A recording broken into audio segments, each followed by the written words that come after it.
ఓం శ్రీ గురుభ్యో నమః. ధర్మ సందేహాల్లో భాగంగా ఈ మద్యపానం ఇవాళ మహమ్మారిలాగా పట్టుకుందండి. అది ఏంటంటే చాలామంది పాపం ముఖ్యంగా ఆడవాళ్ళకి, అయ్యా ఈ మద్యపానం నుంచి మా భర్త బయటపడాలంటే ఏం చేయాలి ఇదండి. అంటే ఏంటనమాట, వింటాడు భార్య చెప్పినప్పుడు కూడా. వాడు స్పృహలో ఉన్నప్పుడు అమ్మ ఇంక నేను తాగలే, అయ్యో ఎంత నష్టమైంది, ఇంత అయిందా అంత అయిందా అని ఏదో మామూలు స్థితిలో ఉన్నప్పుడేమో తాగనంటాడు. మళ్ళీ రాత్రో ఎప్పుడో బయటికి వెళ్ళి ఆ ఉద్యోగం నుంచి వచ్చేటప్పుడు ఎప్పుడో తాగేసి వస్తాడు. ఆ తాగిన సందర్భంలో కొడతాడో తెలియదు, తిడతాడో తెలియదు, ఏ దెబ్బ ఎక్కడ తగులుతుందో తెలియదు, ఏ ప్రమాదం అవుతుందో తెలియదు. ఇంకా ప్రమాదం ఏంటంటేనండి, ఆ తాగిన వాడికి వాడు చచ్చిపోతాడో తెలియదు, ఎదుటివాడు చంపుతాడో కూడా తెలియదు. ఆ తర్వాత ఏం శిక్ష పడితే ఏంటి, జరిగే నష్టం జరిగిపోతుంది. మరి అందువలన ఇటువంటి దాని నుంచి భర్త బయటపడాలంటే ఏం చేయాలి అనేటువంటిది పాపం ప్రతి స్త్రీకి చాలా ఇబ్బందికరంగా ఉంటుంది. కాబట్టి దాని గురించి 2 మార్గాలు మీకు నేను మనవి చేయడానికి ప్రయత్నం చేస్తానండి.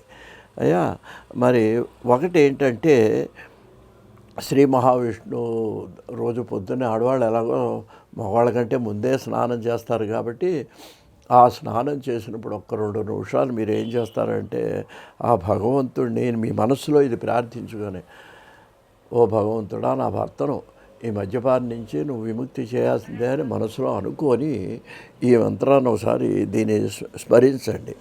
ఏమిటంటే అది హృషికేశాయ నమః.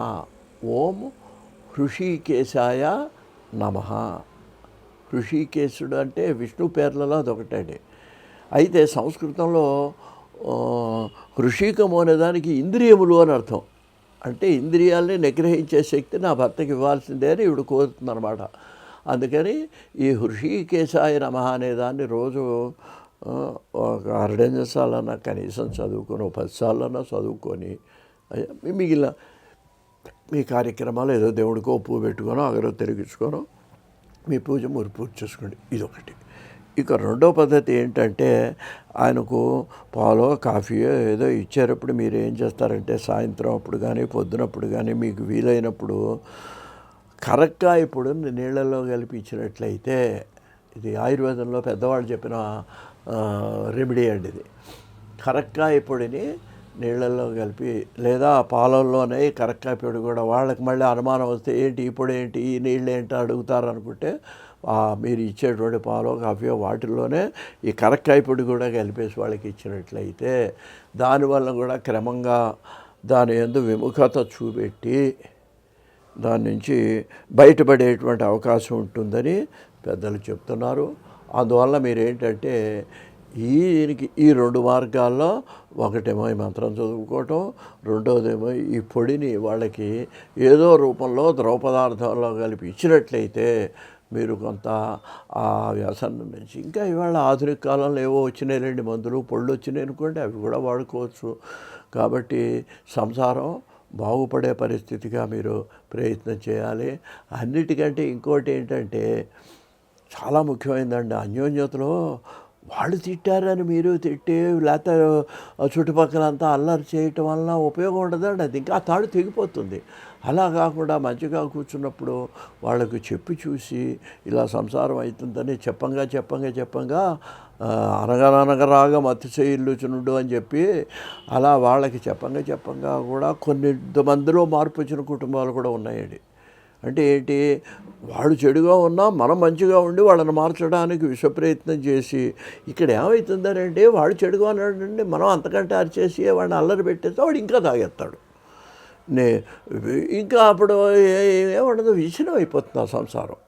అలా కాదు, వాళ్ళని మంచితనంగా మార్చడానికి నయాన భయాన, అంటే స్త్రీకి అనేక మార్గాలు ఉంటాయండి. అదే మనం చెప్పాల్సినవి కాదు. ఆ మార్గాల్లో తను ఆ భర్తను లొంగ తీసుకునే మార్గాల్లో చెప్పి లొంగ తీసుకునే పద్ధతులు, లేకపోతే నేను నీతో మాట్లాడనేమో అని అట్లా బుజ్జగించుకుంటూ బెదిరించడం అంటే ఏదో తాడు తెగిందా పట్టుకోవడం కాదు.